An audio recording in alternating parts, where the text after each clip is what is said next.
natin ang Happy Father's Day. Gusto ko muna i-explain ang aking pong suot. Baka tama lang yung akong isang pari. Dahil one time po na ako'y nagkasal last year ng May, ay ganito po yung aking suot. Then mayroong isang ninong at ninang na pair na ako'y binati at nag-bless. Father.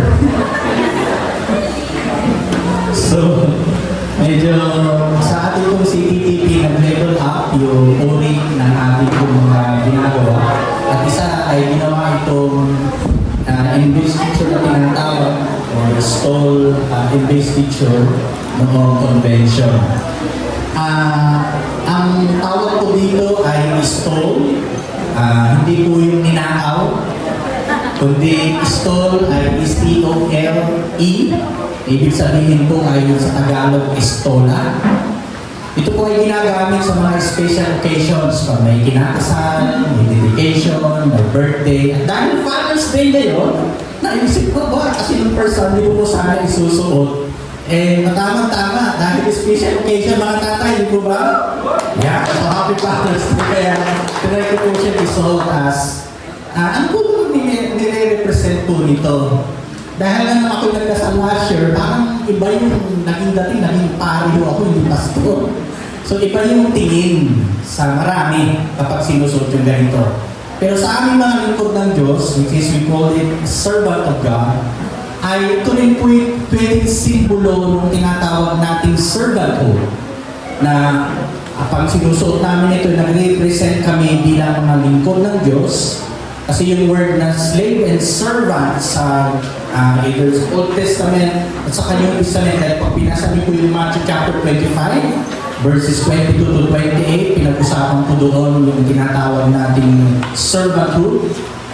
At pinapakita po dito yung tinatawag nating either we call it dignity. So itinataas din natin yung level ng mga lingkod ng Diyos, pero hindi nangangahulugan na kapag suot namin ito ay kami, yung pang napakabanal.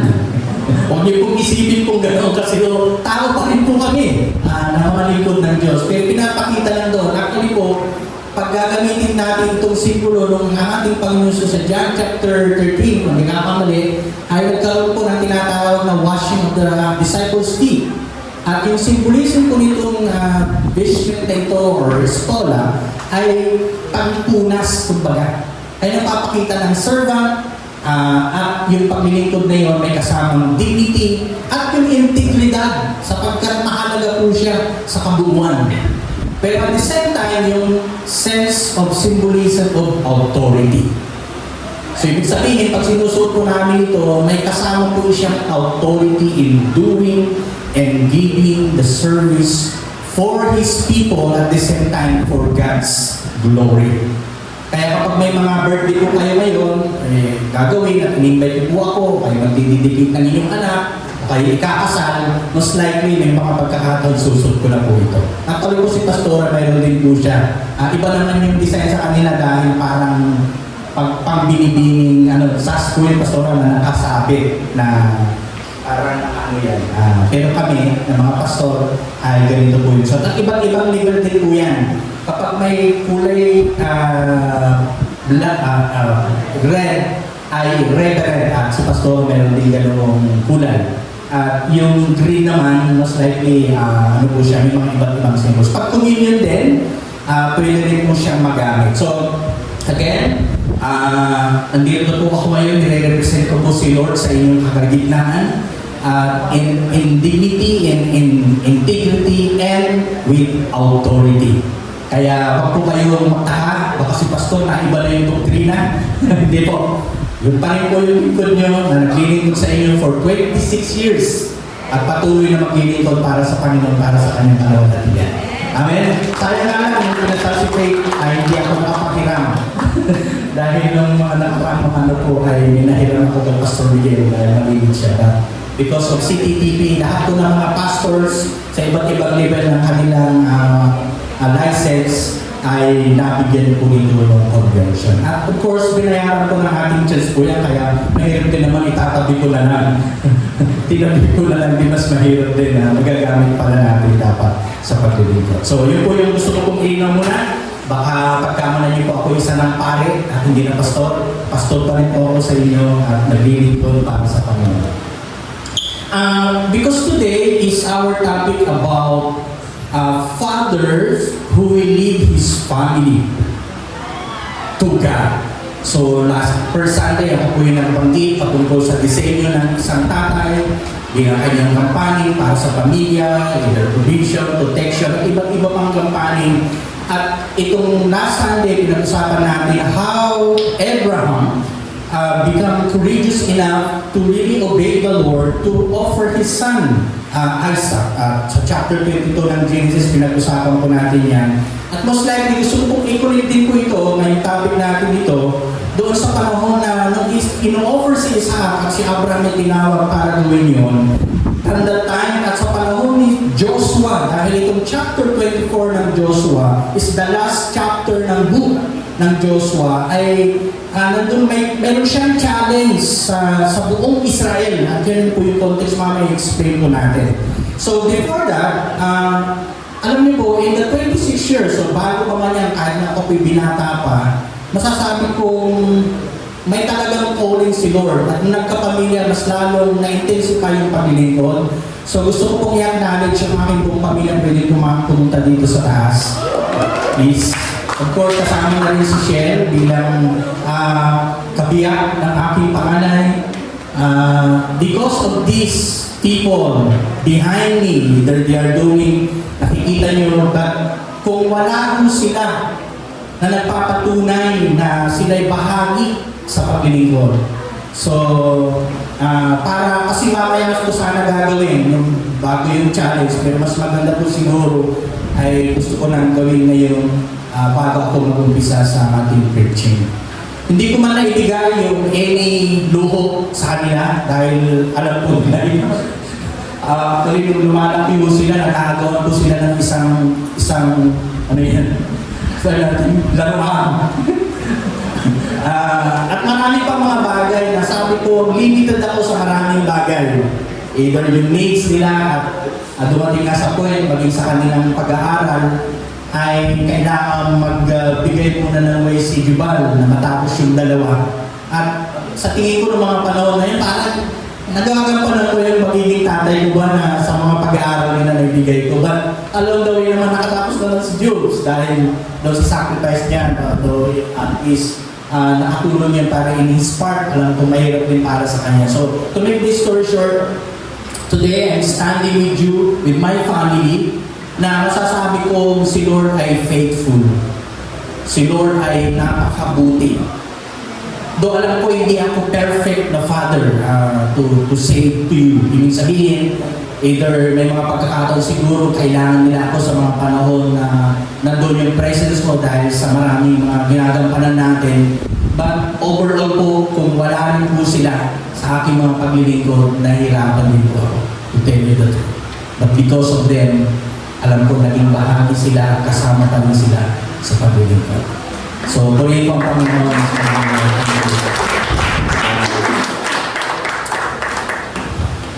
Samahan niyo po ko doon sa ating text sa Joshua chapter 24, the last chapter of book of Joshua. And we'll be reading yung mga ilang verses lang from verse 14 to 18. Pero kapag tingnan niyo po yung context sa verse 1 up to 15, for 13 ay marami po mga nagalang po dyan as reminder for the Israelites. So, pwede mo ba tayong tumayong lahat as we read this passage from NIV version? We'll stand up and samahan niyo po ako, nandiyan naman po sa slides. And 1, 2, 3. Now fear the Lord and serve Him with all faithfulness. Tolerate the gods your ancestors whispered beyond the Euphrates, river in Egypt, and serve the Lord. But if serving the Lord seems undesirable to you, then choose for yourselves this day whom you will serve. Whether the gods your ancestors served beyond the Euphrates, or the gods the Amorites, in whose land you are living. But as for me and my house, we will serve the Lord. Then the people answered, "Far be it from us to forsake the Lord to serve other gods. It was the Lord our God Himself who brought us out of our parents, out of Egypt, from the land of slavery, and performed those great signs before our eyes. He protected us on our entire journey and among all the nations through which we traveled. And the Lord drove out for us all the nations, including the Amorites, who live in the land, and He took to serve the Lord because He is our." Let's pray. Lord, today you are the witness in our midst. Matutoo nga po na kami ngayon ay nahahamon, lalo na sa mga tatay, but at the same time the whole family. But we are speaking right now, of course, because of this day, especially for the fathers, that indeed you called us to lead the family before God, even to lead the family to serve together. And today we pray, as we study your word, samahan niyo po kami at makita namin yung kahalagahan nito sa aming pong kapanahonan. Though in this time of Old Testament, sa hamon ni Joshua sa buong Israel, ay hayaan niyo rin pong mahamon din po kami at maging bahagi dito lang na ang mga tatay. Dakilain ka, Panginoon, ito madalangin namin sa pangalan ni Jesus. Amen. Amen. So, a father who leads his family to God. So, pwede rin yung sa anumang pag-lead, but at the same time, pwede rin yung serve dahil yan yung mababanggit natin, nakita natin ng mga words na ginamit po ni Joshua. We may challenge and gather all Israel in this particular time. So kung ako bigyan ko yung figures, ito yung nakita ko rin sa isang post at galing siya sa World Health Organization data sa ating pong bansa as far as yung mga tatay o pamilya na may mga naisisilang na anak. 57% of children born today in the Philippines are born out of wedlock. Ibig sabihin, either maagang nagkaroon ng boyfriend yung babae at nagkaanak na hindi nagkasal, either iniwan o talagang totally nineglect ng isang tatay yung kanyang naging girlfriend na nagkaanak. So, 57% po yan. So, meaning either kapitbahay nyo or kaibigan nyo, kakilala nyo na may ganung senaryo. Pinapakita dito po na about 15 million. So, 116 million na po ang population sa Pilipinas. At ang binabanggit po ngayon sa data coming from the World Health Organization, around 15 million single solo parent ay mayroong ganong estado. At 95 of that, siyempre mga babae. So, kung tingnan natin, challenging. I think yung isang nakalagay dyan, the fatherless generation. So, that, sa ating data lang po yun, hindi na ako kumuha sa ibang bansa para mas makita nyo yung talagang challenge para dito sa ating generation. And praying, yung mga kabataan, kababaihan today na hindi pa pumapasok sa relationship, please. And I pray na hindi kayo humantong na magiging bahagi sa bilang na solo parent later on. Meaning, dalangin ko na kapag nagkaroon kayo ng relationship sa inyong boyfriend, ay talagang tutuluyan na magsasama kayo dahil yan ay dinisenyo ng Diyos at yung lalaki magiging responsible father.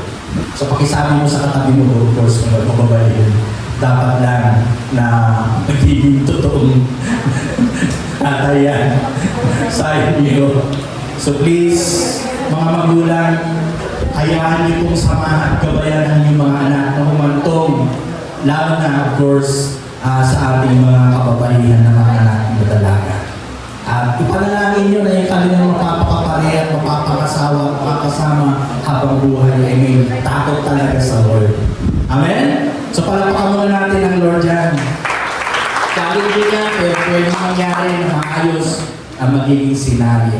So, Ibig sabihin po, ang malaking hamon po dyan dahil siyempre, lumalaki po kapag halimbawa single parent, solo parent, lalaki yung anak na walang model ng isang tatay.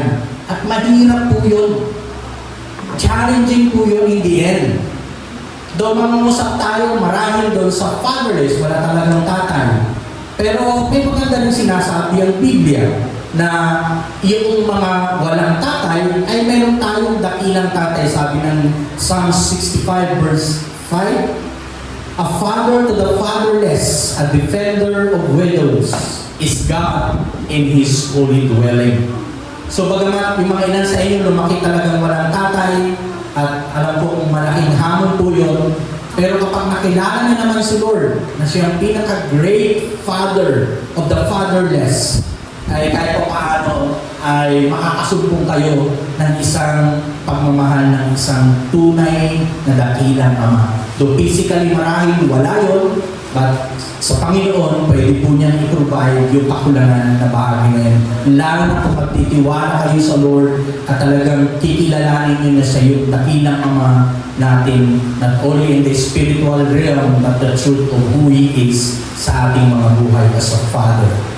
At pangalawa marahil, alam niyo po, ang hirap po kasi ng isang pamilya, lalo kapag may anak, na wala pong magiging role model. At yung problem natin po ngayon yan. Dahil kung tutuusin, malaki ang kinalalaman ng modelo ng isang tatay sa loob ng pamilya na hindi kaya i-provide ng nanay. Kaya hamon po, kapag may mga tinatawag tayo OFW, halimbawa ang tatay ang umalis, may provide man ng tatay yung pangailangan ng family. Pero without the presence, do mayroon tayo ng mga tinatawag tayong pamamaraan sa communication, pero iba pa rin na nandyan yung tatay physically nakikita, nakakausap ng face-to-face. Sa mga magulang dito o mga kabataan, meron pa kayong karanasan na ganyan na totally wala yung tatay nyo sa inyong pamilya for how many years at napaka-challenging po yun. Doon ko ilalagay ko yung sarili ko, yung pinakita kong picture sa inyo. Pwedeng hindi ako masyadong naging malapit sa pamilya sapagkat at age of, I think grade 4 ako, kailangan kong makituloy sa aking tiyahin na kapatid ng tatay ko para makasurvive ako sa aking pag-aaral. So, alam ko may tatay ako, but basically yung mga things na kailanganin, hindi naman malayo sa amin yung barangay na kinaluluan ng aking tiyahin na tinutuloy ako nung ako'y nag-grade 4. At of course, after that naman, parang 2 years lang din naman po yun. Pero maraming pagkakataon po ay hindi talaga naging mas malalim yung ugnayan. Though yung tatay ko, nakakausap ko naman pag may mga pagkakataon nakakauwi ako sa amin. Pero in the end, ay malaki yung role model. Though alam ko yung kanyang discipline na nandun po yan. Pero iba yung mas malapit na relationship. Tama po ba yan? Kasi nakaka-ugnayan talaga. Parang kung ilalagay natin yung kabuuan, kung wala ka mang role model sa kabuuan yan, but still, kapag si Lord ay kilala mo, mas maganda rin tingnan na siya rin po yung ating kaugnayan sa kabuuan. Dahil siya rin po yung makapagpuprovide ng lahat na yan. So, ano yung gusto natin tingnan mo ngayon? As role model ng isang tatay at ililig yung buong pamilya sa Panginoon, either in serving the Lord together, ano ba yung mga pwedeng dahilan? Bakit hindi yan nagagampanan ng isang tatay? So, mangungusap tayo sa mga tatay ngayon. Unang-una. So, may tatlong bagay po na binanggit ko dito sa ating text din in particular. Una, yung tinatawag natin influence of the past. Kung titignan niyo po yung mga binanggit po dyan, the gods, sa verse 14, the gods that your fathers served beyond the river. Ibinalik ni Joshua yung bansang Israel. Either yung mga ilan doon ay bagong generation na dahil paglabas po nila sa Egypt, yung paglalakbay nila na 40 years sa ilan ay marami na rin po mga sabi natin matatanda mo na hindi na nakayanan makarating sa promised land. So meaning to say, either itong kausap ni Joshua ngayon, either mga bagong generation na po siya. na kailangan niyang ibalik yung kwento ng naganap ng kasaysayan ng kanilang mga forefathers para maibalik sa kanila yung dahilan kung bakit si Lord ay inilabas sila sa Egypt. Naglakbay ng 40 years sa wilderness at maraming mga nangyari. Maraming casualty rin sa paglalakbay po nila. At actually nga po, ang sabi ng mga Bible scholars, in the 2 million na nilid ni Moses, at kasama na yan si Joshua at the time, na observe na po niya yan, yung lahat ng takbo ng kwento. At ngayon, dahil kung tutusin po matanda na rin po si Joshua this time, titignan niyo po yung last chapter 24. Pinakita na rin po dyan sa mga last verse na matay na po si Joshua dito sa time na yan. Mamatay na po siya. So, pinakailangan niya ibalik sa sariwain yung kwento. At yung influence of the past ay gusto niyang makita nila yun at hindi yan yung magiging dadaanan nila sa kanilang present na situation. Kaya ang pwedeng sabihin din natin dyan, yung the past, pwedeng traditions, yung family patterns, and old loyalties na ito'y nag-hinder para isang tatay ilid niya yung pamilya sa ating Panginoon. So I think, hindi ko alam kung paano kayo pinalaki sa inyong family. Either may mga traditions na kailangan sundin na pag hindi niyo sinunod ay malilintikan o kaya may tinatawag tayo punishment, or kung traditions, particularly po sa kultura o kay religion. Kasi pangalawang pwedeng tinatagin po dyan ay influence of the surrounding culture. Sa verse 15, the gods of the Amorites. So, binanggit kanina yung gods of the rivers, beyond the rivers. And then yung Amorites, ito yung mga hindi po mga iba't ibang bansa po yan, o yung Amorita na tinatawag, na nag-dwell sa kanilang land, kasama po nila that they are serving other gods rather than the Yahweh na pinag-uusapan na dapat nilang paglingkuran sa verse 15. So pwede rin sabihin natin mga worldly values, social pressures, and cultural trends na nakaka-distract para isang tatay yung kanyang leadership ay magampanan yan pag-stand up siya katotohanan. Halimbawa, alam ko sa mga tatay sa trabaho, ano po yan, pressure na po yan. At kung sakali mang pag-uwi po niya sa bahay ay may pressure pa rin, ano kaya mangyayari kay tatay? Yan. Lalo na kung ang asawang babae, pinipressure pa rin siya. Challenging, no? Pero sa ganung kaparaanan ay hindi bumigay. Meaning, huwag gamitin, halimbawa, kapag gano'n ang senaryo ba, ibig sabihin ba, aalis ka na lang, iiwanan mo yung pamilya mo? Hindi po. Mas lalo nga po mangunyapit sa Lord at hayaan yung mga pressure sa either sa work, sa family, sa community, o yung personal challenge ay hindi maging dahilan para magkaroon ng lahat ang relationship ng samahan ng pamilya.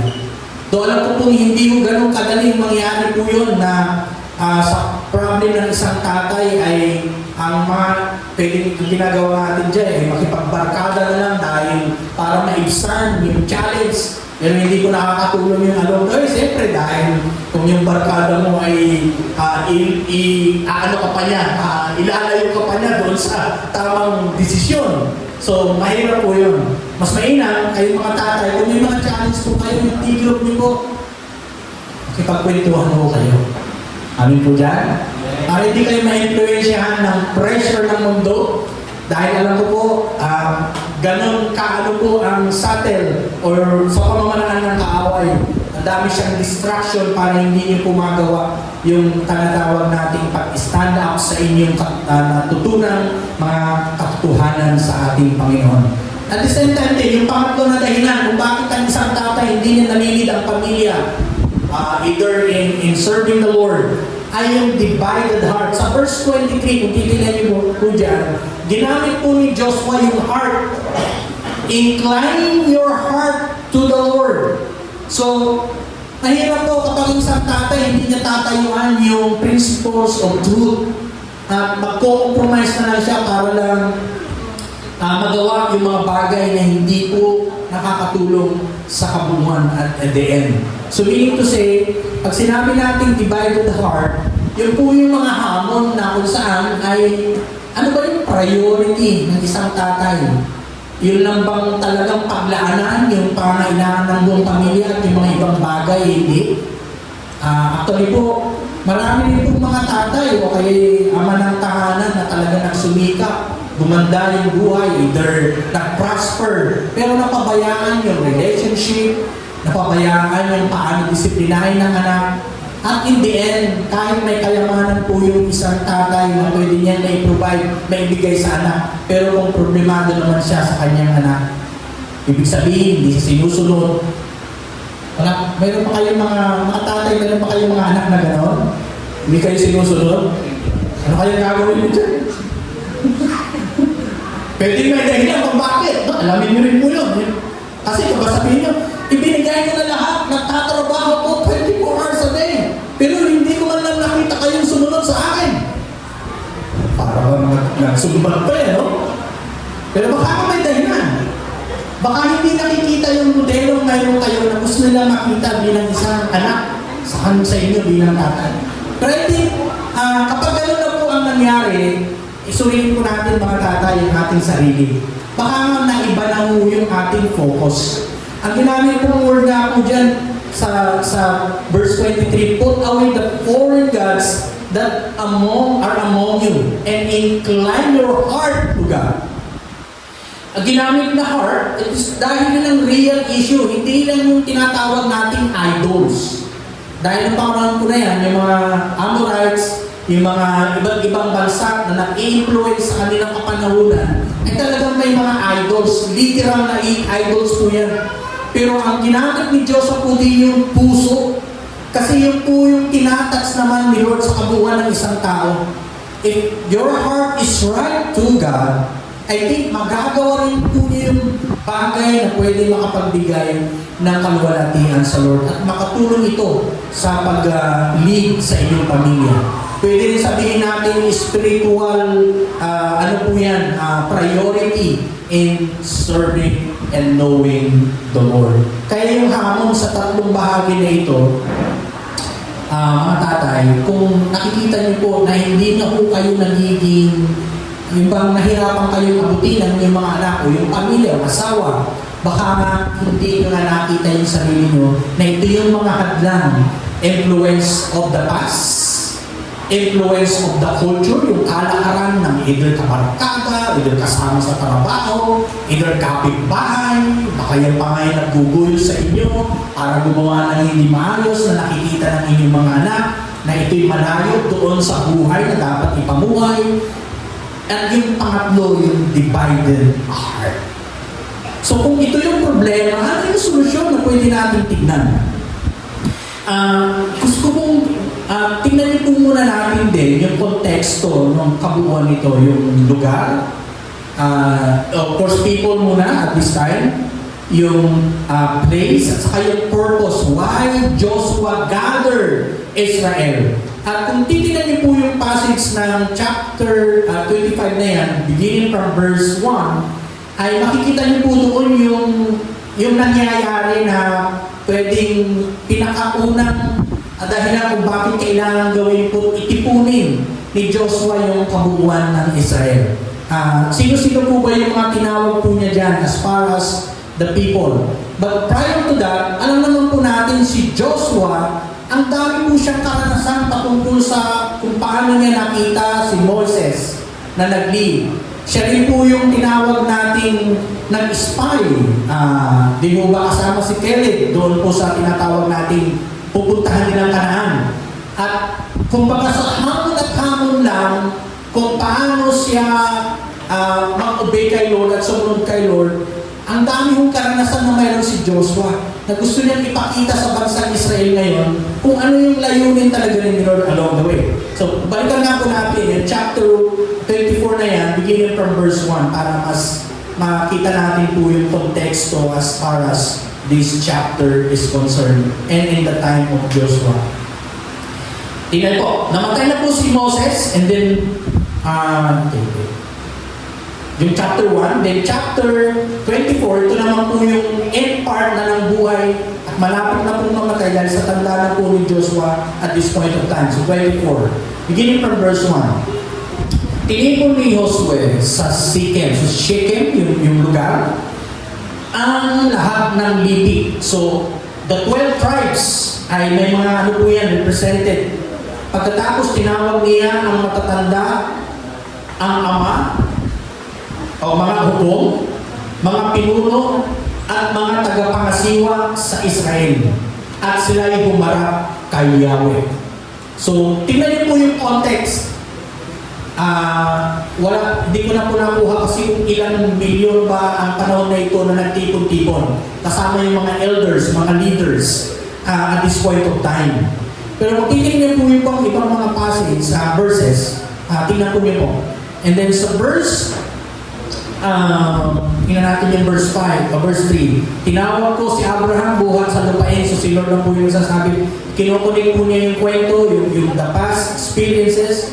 Dinala ko siya sa pinagtubayan sa buong kalawakan ng Kanaan. Pinagkalooban ko siya ng maraming inaanak at inapo. So yung life ni Abraham at the time of Isaac, naging anak niya si Isaac at naging anak naman ito si Esau at si Jacob. Actually po, yung chapter 22 na binasa pinag-aralan natin last week na binanggit ni Pastor Allen, yun po yung in-offer po si Isaac at si Abraham. Ang kwento po nun ay binalikan po niyan. At kung ilalagay nga natin, tinignan ko po yung timeline from the time na in-offer ni Abraham si Isaac at sa panahon na ito na end part na rin po ni Joshua, it takes about kulang-kulang 400 years. So ang haba na po ng kwento na naganap from the time na in-offer si Isaac ni Abraham at siyang kwento na ngayon na nagre-reminis si Joshua sa bansang Israel. So 4 na sentenaryo na ang lumipas. Parang hirap nang balikan yung kwento, pero pinapaalala lang po nito ngayon kasi kung ano yung layunin ng Lord dito kung bakit kinakailangan ipunin uli ni Joshua ang bansang Israel. So, in that case, ibig sabihin, yung karanasan na mayroon si Joshua ngayon, gusto niya ipakita, lalo na sa mga tatay, kung ano yung pinakamahalagang bahagi. At bago siya mag-end, kailangan po siyang magbigay ng mga paalala at dahilan kung bakit sila ay nakaalis from Egypt at from yung paglalakbay po nila papuntang promised land. So yun po yung nangyari po dyan sa panahon po na yan. At kung tutusin, itong chapter 24 ay most likely, sabi ng mga Bible scholars, 110 years na rin si Joshua. So medyo kapag humantok ka na sa ganong edad, may 100,000 ka na rin sa panahon ngayon. Gusto niyo ba kumabot sa ganong taon, mga tatay, mga nanay? So most likely si Joshua dito, yung tinipon po niya yung bansang Israel, mga leaders, lahat ng takupunan, ay talagang, kumbaga, nagbabanggit na rin po siya ng kanyang last will and testament sa kanila. Na dapat nilang sundan at ilig ang kanilang pamilya, lalo na sa paglilingkod sa Panginoon. Dahil sa kanilang mga paglalakbay, naka-encounter sila ng uri ng ibang mga impluensya na ayaw ni Joshua na pwedeng maulit lang ulit na hindi talaga sila ng focus kung paano kilalanin si Lord sa kanilang panahon. So, yung lugar na Shechem, ito po ng panahon na kumbaga tinawag si Abraham. Halimbawa, basahin niyo po yung chapter 12 ng Genesis, verse 6 to 7. Ang lugar din po kung paano nag-build ng altar si Abraham, Shechem din po yun. Panahon po ni si Jacob, na binili po yung tinatawag na may isang part na binili, pinurchase po yan sa part ng land of Shechem, sa Genesis chapter 23, verse 18 to 20, makikita nyo rin po yan. At of course, si Joseph, isa sa anak na tinatawag natin, sabihin natin pinanggalingan ng kabuuan ng bansang Israel, ay yung kanyang buto sa Shechem din po, sa Joshua 24, nabanggit din po niya ni Joshua, na doon din po inilibing. At this time naman, itong Shechem na ito, nang tinipon ni Joshua lahat ng mga tao, ay pinapakita po niya ngayon yung kanilang decision, lalo na yung mga tatay, paano sila mag-decide sa paglilingkod sa Lord.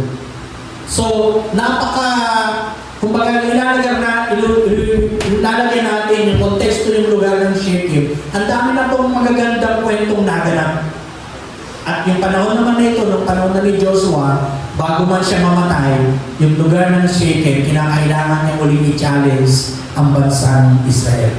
So ano ba yung purpose? Kailangan tipunin ni Joshua. At yun nga, i-renew po nila yung kanilang commitment sa ating pong Panginoon. At I think yun yung renewal of the covenant na tinatawag. So, ibig sabihin, kung titignan natin yung historical context nito, importante yung nagaganap po ngayon nung inipon po ni Joshua yung lahat ng mga tao at lalo na yung mga leaders in their time. So, ibig sabihin na yung mensahe na ito either hindi lamang sa mga tatay kundi pwede rin pangkabuuan ng pamilya. So, kapag tinignan niyo po yung structure ng Joshua na libro ng book, bago natin tingnan yung tatlong importanteng bahagi na gusto ko pong i-point out dito sa book of Joshua on how the father will lead their family to the Lord or to God in serving the Lord. Pag tingnan po yung chapter 1 to 13 ng Joshua, ay nireview po lahat yung kaganapan kung paano naging tapat si Lord sa kanila. Halimbawa, yung calling ni Lord, pinakita po dyan. Paano si Isaac, si Jacob at Esau. Yung panahon na sila ni-remind sila doon sa Exodus at panahon na sila naglalakbay. Yung kanilang crossing of the Red Sea, pinakita rin po dyan sa mga chapters na yan. Maging yung kanilang journey sa wilderness. Yung kanilang victory over the kings and nations dahil makipagbakaw sila. At maging yung pagpasok nila sa promised land ay pinag-usapan din po yan. I think yung chapter 13 ng Joshua. At in-emphasize po dyan na pinapakita na si Lord, in-accomplish niya lahat yung dahil may layunin siya sa bansang Israel. And then, kung tingnan nyo rin po yung from chapter 14 to 15, yung covenant of commitment. Ay pinakita po dyan na kailangan nilang i-throw away yung gods of the ancestors, the Amorites, dahil si Lord lang dapat sila mag-commit para talagang follow nila si Lord sa kanila. At nakakakuha namang isipin dahil they responded. Chapter 16 to 24, they responded repeatedly, in-affirm nila that they will serve the Lord. And then chapter 25, verses 25 to 28 naman, yung renewal nila as far as yung binanggit po dito. The renewed covenant, yung record ng book of the law, and set up a large stone at a witness of their commitment. And then yung last part ng book, ng chapter 24, yung tinatawag nating concluding part ng panahon ni Joshua. At dyan na rin po, namatay po si Joshua, that's last part sa binanggit ng chapter 24. At actually, ang patutuhanan po niyan ay pinakita rin po kung paano rin po naging tapat si Lord kay Joshua. So, ang tanong natin ngayon, paano nga i-lead kung may challenge doon sa tatlong influence, di ba? Influence of the past, influence of the culture, at saka yung divided heart. Kung yan ang magiging dahilan na hindi nyo kayang i-lead ang iyong pamilya, ito yung solusyon na pwede natin tingnan. Nagbase rin ko dito sa passage na ating mga ilang binasa. Una, yung tinatawag natin consecration na dapat gawin ng isang tatay. Yung cultivation, ano pa yung dapat niyang ginagawa bilang isang tatay sa pamilya. And then yung last part is the commitment. So, tingnan natin yung tatlong mahalagang bagay nito para sa ating mga tatay. Tingnan muna natin yung picture. Doon yan, kung titignan nyo, isang farmer na kung saan nagpiprepare po siya ng pwedeng tataniman, either yung ililipat niya yung mga itatanim po niya na nakita niyo pong mga green. So, ang dami po mga kanyang ginagawang preparation po dyan. Kung ilalagay natin, may cleansing, pag-alis ng mga damo, kung may mga matitigas na mga patutuon, kailangan niya alisin po yun dahil it will hinder sa growth ng kanyang itatanim. So, kung ilalagay natin yan as a picture of consecration, nire-ready yung buhay. Kaya inilalaan talaga yung buhay. O kung sa isang magsasaka, i-clear the field so that anything that he will plant ay magiging mas maganda. And I think in the time of this part na binabanggit ni Joshua sa bansang Israel at nangusap din dyan lalo na sa mga tatay, kailangan nyo i-consecrate yung buhay nyo sa Panginoon.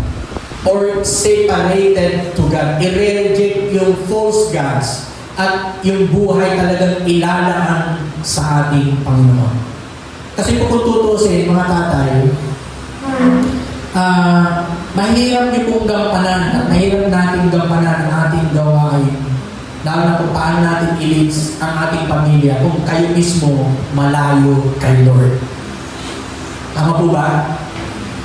In reality, hindi nyo rin po masusubaybayan yung spiritual na aspeto. Pero kung kayo mismo rin naging mas talaga consecrated kay Lord, may time kayo to devote in the Lord, alam nyo rin po kung paano alamin yung mga principles of Bible na hindi lang po yung panahon ng Sunday, nagkakaroon kayo ng panahon para kaugnayin ang Lord. Hindi po everyday ng buhay natin, inilalaan yung buhay natin para sa Panginoon. Actually po, may word na ginamit po dyan as far as the consecration. Halimbawa po, yung verse 14, fear the Lord and serve Him in sincerity and truth and put away other gods. Yan po yung verse na ginamit po dyan. At even yung verse 23, put away the foreign gods that are among you and incline your heart unto the Lord God of Israel. And even in the time of, kung ilalagay ko natin dito sa part na ito, sa nearing part ng panahon ni Joshua, inilaan din pa rin niya ang kanyang buhay. He really consecrated himself to the Lord. At kaya nga yung challenge niya ay, ask for me, the word. Before all of these people, ang ginamit niya, ask for me. So, mismo siya, he committed, he dedicated, he consecrated himself to the Lord our God. And I think yun po yung mahalagang bahagi. Doon alam kong yung priority po ay mag-provide sa family, pero ano lang po siya, part po siya na, hindi yan yung pinaka-main po talaga. Kasi pag napabayaan mo naman po yung spiritual na spirito, na kung saan dapat naglalaan din po kayo ng time to the Lord. Hindi pinag-usapan dito ay magpapastol din ako, hindi. Kahit na ikaw ay pastor, at although alam ko yun po yung isang hamon din sa isang pastor, paano niya rin i-lead yung buong family kahit sa kabisihan. Dahil alam ko po mayroon po mga ganang hamon.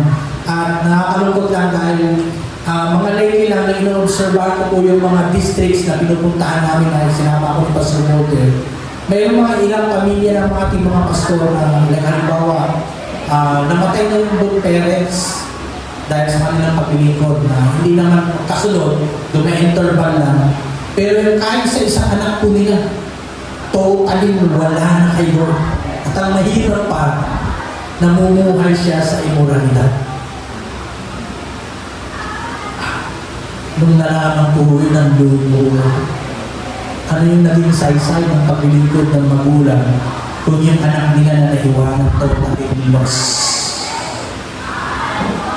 Ginamit ko lang halimbawa po yun dahil hindi rin po kami exempted ng mga pastor. So ibig sabihin po, lalo na po kayo mga tatay, mas malaking hamon. Kasi pag hindi niyo po nag-iisap, naggabayan at nasamaan ng inyong mga pamilya, ang mga anak, sa Panginoon dahil mismo rin kayo ay malayo kay Lord, mahirap din pa talaga sila makain. Sa totoo na. Kasi pag hindi nila nakita sa inyo yung totally surrender kay Lord, hindi sila maniniwala. Kaya please, mga tatay, kung gusto niyo pong dalhin ay yung mga anak, ang inyong pamilya sa Panginoon, kung hindi pa yung Christian, magsisimula po sa inyong mga buhay. I tell you.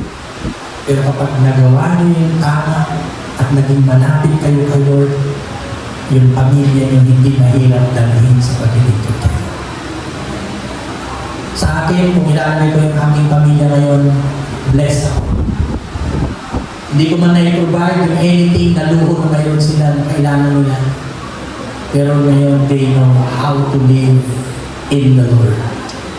And I think yun po yung sa akin, ano na po yun, pag masasabi ko yun. Kasi last Sunday po kasi yung pag-uusapan. So, si Pastor Alisa yun, nasa ito mag-preach. Ang kainaman na may kasama kang pamilya na hanggang sa mga at sa mga munting kahinaan. Palapakan na natin si Lord na. Ito po sinasabi ko ito dahil yung consecrated life po, yun po yung magiging susi para ang buong pamilya ay susunod din kayo. And I think yun po yung isang malaking bahagi na hamon po para sa atin, lalo ng mga tatay. Ibig sabihin, sa anumang hamon mga tatay, magtiwala tayo kay Lord, huwag tayo magduda sa pwedeng gawin ng Panginoon. Kung naisip niyo parang kulang yung inyong mga income, mas lalo ko kayo makunyapit kay Lord kasi si Lord naman yung nag-bless. Ano ba?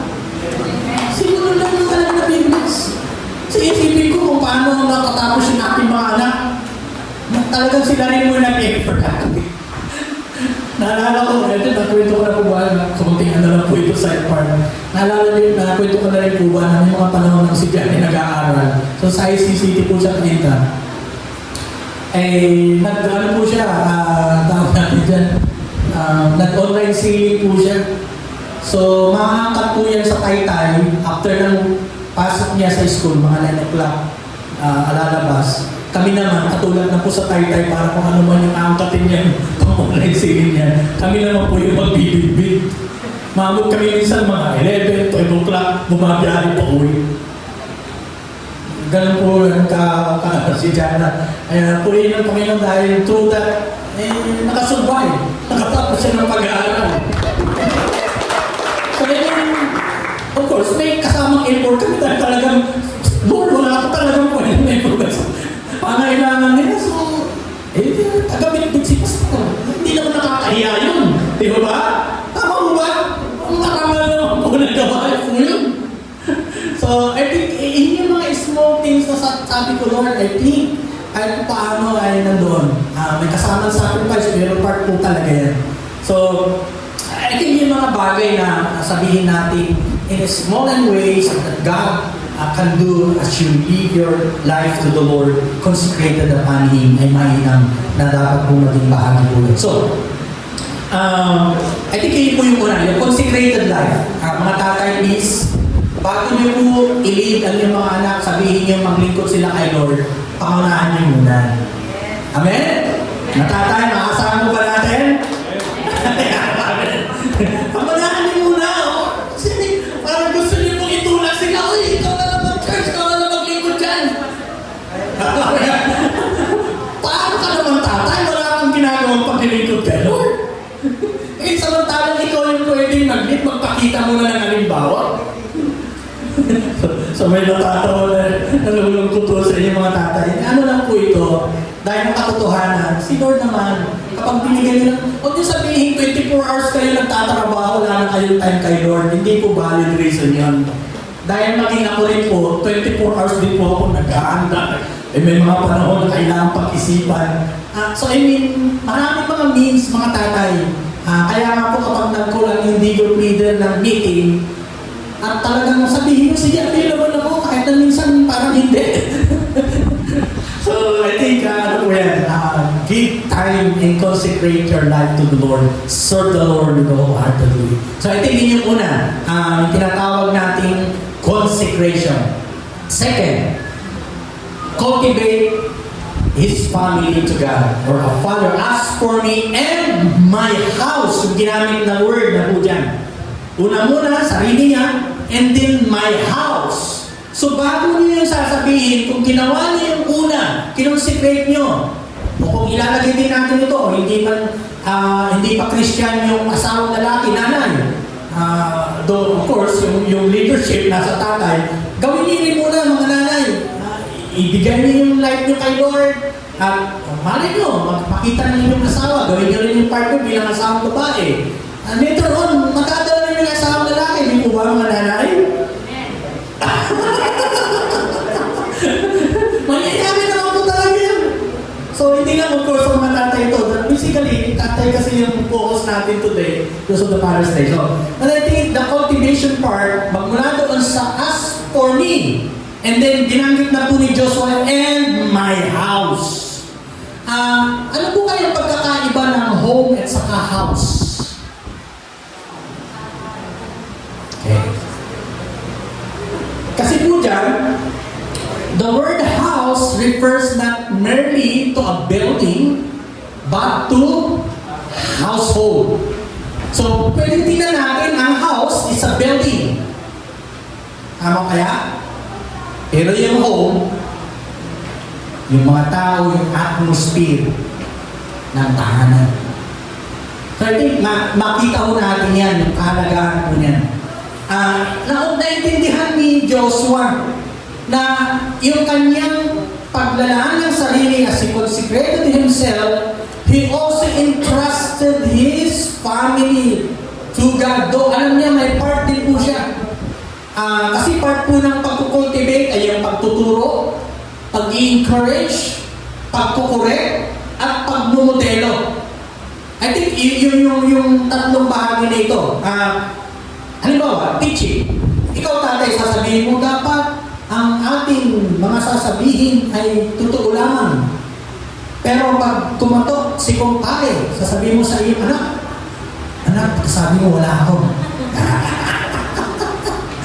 Ano na kaya mangyayari doon? So medyo lito na yung anak that time. Kasi sabi mo, hindi ka magsisingaling. Pero nung may kumakatok, biglang sabihin mo, wala kayo, nandun ka rin na naman. Kaya sabihin ng mga anak, ng anak naman, ay, opo, nandito po si tatay. Sinabihan lang po niya ako na wala siya. Wala na. Buking na si tatay. So medyo, mas totoo pa yung sinabi ng anak kaysa yung tatay. No? So, I think mahalaga po yun, encouraging. Sa mga panahon ba na nadi-discourage sa inyong anak, do you have time to really know? Kumusta na rin po siya? Baka iisip nga, wala akong time yan dahil focus ako sa work. I think mahalaga rin po tingnan natin, correcting. So bago may correct yung anak mo, dapat makita mo na yung tama. Kasi otherwise, pag kinorek mo siya na iyon po na ipinapamuhay mo doon sa kanyang ginagawa, sasabihin lang niya, parehas lang din naman tayo ito, ganito yung ginagawa mo eh. Nakikita niya naman, medyo magkakamali tayo ng pagtingin na po dyan. Modeling. So, he encouraged the people, he teach how it's true in correcting and modeling, at pag-nurture po ang pinag-usapan po dyan. I think yun po yung malaking bahagi dito sa cultivation part na dapat maintindihan natin. So, pwede rin na idagdag natin yung cultivating part, mga tatay, sa ating pamilya. A family prayer. Though yun po yung pandemic, hindi mahirap sa atin po yun, di po ba? Nag-focus po tayo na kung ano yung family time natin. I think baka kailangan ibalik po yun, no? Family prayer, Bible reading. May picture ata po dyan na, ano ba tayo picture dyan natin? Yun. So, I think baka tingnan natin yung kahalagahan po niyan. Yung time of worship together, godly conversations, yung consistent example, lahat po yung mga bagay na ito, makatulong para makultivate yung family as you lead the family to the Lord. Dahil kung tutuusin po, hindi po sapat yung Sunday service. Kung dumating man yung mga anak pag Sunday service, napakaganda. Pero how about yung Monday to Saturday, ano nangyayari sa loob ng tahanan? Baka ang mga panahon na yan ay masyadong magulo dahil hindi nagkakaintindihan ang tatay at anak o yung mag-asawa. I think through this, as you cultivate, dahil kinonsecrate niyo yung buhay niyo kay Lord at kayo naman kailangan i-cultivate na yun sa mga araw-araw na hindi lamang tuwing Sunday. Kaya yung family prayer, Bible reading, worship, godly conversations, at yung consistent na example, mahalaga po yan to cultivate the family and leading them. Kaya nga, yung cultivate family still needs direction, and Joshua was not merely nurturing faith, he was leading his family toward a specific destination. So, I think malaking bagay. So, ano yung una ulit? Number 1, consecration. Pangalawa, cultivation. Then the last, tatapos na po ako in 10 minutes. Okay. A show commitment to God's way. From us for me, and then my house, which is yung cultivation, and then here the word commitment. We will serve the Lord. Okay, banggit nga natin lahat po yan as a congregation today. 1, 2, 3. We will serve the Lord. Sasabihin niyo po yan sa inyong mga bibig, pero within your heart, dapat may follow through mo yan. Na ano man yung pwede nyo may contribute, ano man yung pwede nyo maging part sa Panginoon, sa paglilingkod, either in the church, inside or outside the church ng paglilingkod, ay bahagi tayong lahat. At hindi lamang po ang mga tatay ko dyan. At do sila yung magiging example, mangunguna. Dahil yung salitang word na serve, ay ang keyword po niyan, ang Hebrew word po niyan is abad, which means to serve, to work for, to worship, to devote oneself to the service of another. Kaya kung tutuusin, parang ganito po yan. Kung ilalagay mo po yung lahat ng mga tatay, kung ilalagay mo po yung sarili nyo sa anumang mga gampanin, na una-muna yung paglalaan ng buhay kay Lord. And then, i-cultivate mo yung anumang pwedeng magawa sa loob ng pamilya para sa ganun, kapag sama-sama na as a family, as a whole family leading to the Lord, ay masasabi mong maglilingkod tayo sa Panginoon. And I think yun po yung magandang commitment na maririnig na nagsisimula po yun sa tatay at sa buong pamilya magkakaroon ng tinatawag nating pag-ibig. So, diniliberate na dinicide talaga ni Joshua. Nung inibot po niya yung bansang Israel, nung sinabi niya, kung kayo ay ito yung iniisip niyo uri ng paglilingkod sa mga Diyos-Diyosan, bahala kayo. Pero ako, magdi-decide ako ngayon. Dati ako, and then lahat ng aking pamilya, sabi po niya, we will serve the Lord. So, ano yung pwedeng tingnan natin dyan sa application? Ano ba yung primary pursuit ng inyong family? Yung una. Ano yung mensahe at priority na kailangan mong i-communicate? Is God truly first? Si Lord ba talaga yung nauna sa atin? Sa declaration po ni Joshua, hindi naman ginamit yung statement po ito. It was a legacy, his life, his leadership, and family pointed toward God. And I think yun po yung magandang parang final words na mayroon si Joshua at this point of time. Bago man siya labutan ng hininga, nagawa po niya hamunin. Hindi lamang po yung bansang Israel, but also leading his family to serve God to the end of his life. So in conclusion, ano yung pwede natin tingnan ngayon? Tinuro po ni Joshua na bilang isang tatay, to lead his family to God, must first consecrated to God. So personally devoted to God. Second, yung mag-cultivate. Intentional talagang gagawin, in-nurture yung faith, maliban sa kanya, pati kasama ang buong pamilya. And then last, i-commit niya ang kanyang sarili, committed himself decisively, leading his family to serve the Lord. And I think today, kung yung problema natin kanina na 50% o 57%, then nakita natin maraming lumalaking mga anak na walang tatay, I think masusolusyonan kung yung mga tatay natin nag-exist ngayon, ituturo sa mga anak yung ganitong uri, consecrated life, cultivated life, and committed life to the Lord. Meron po akong apat na hamon na tanong na kung may pagkakataon kayo sa inyong day-group meeting pag-usapan. At tingnan natin yung Tagalog na katanungan. Una, ano ang mga Diyos-Diyosan o mga bagay na nakakapagkompetensya sa iyong devotion at pagmamahal sa Diyos sa kasalukuyan?